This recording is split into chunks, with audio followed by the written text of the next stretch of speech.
Sa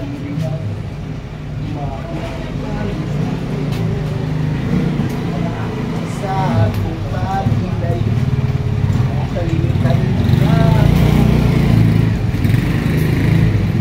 ang ikakaglain ka lang, uli ka na ako.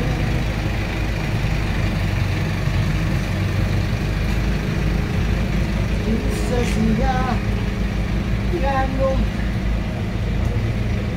Ito mo lagi po niya. Ang 2 buwan yan eh. Ano yung bago pa? 5 araw na lang yung 2 buwan eh. Pero hindi naman ano kasi, hindi naman araw-araw at saka hindi diretso. Eh kung diretso, hindi pwede yung 2 buwan bago mo i-change oil. Ano ka? Balik na malugan mo? Andiyan pa, July. Schedule na sa July. Yeah, sobrang itim yung langis oh.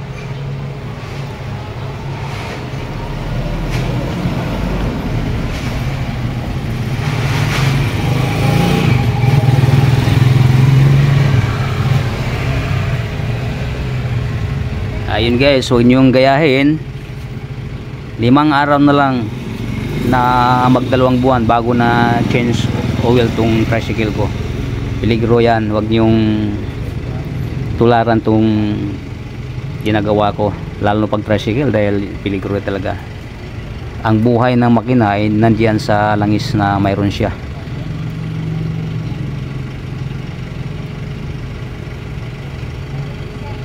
Kung tuloy-tuloy ang takbo nyo maghapon, mga 1 buwan, change oil nyo na. Ito kasi yung tricycle ko, hindi naman to sagad-sagaran talagang pinatakbo sa araw-araw. Pero kung tuloy-tuloy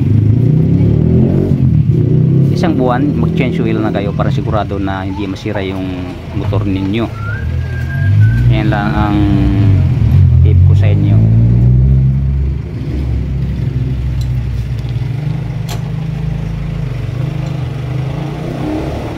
Kuha ko sa kinan tayo, kaya kanto.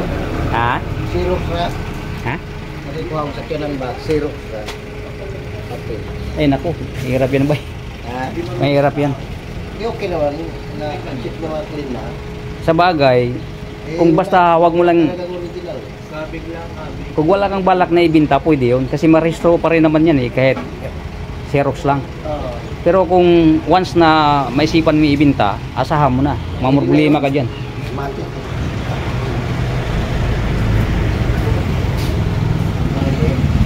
Galing yan, gano'n lang naman. Bigyan sa akin 15. Mura na yun. Kaya nga lang, baka magkaroon ka ng problema pagdating ng araw. Dyan lang naman. Dito lang. Pag wala kang balak na maibinta, eh, ba't di mo bilhin? Ma-restore naman yan. Basta mayroong Xerox. Hindi na may nahanap ang original. Pag paparestore. Ilan bahay na. Ayaw nga pumayag ng anak.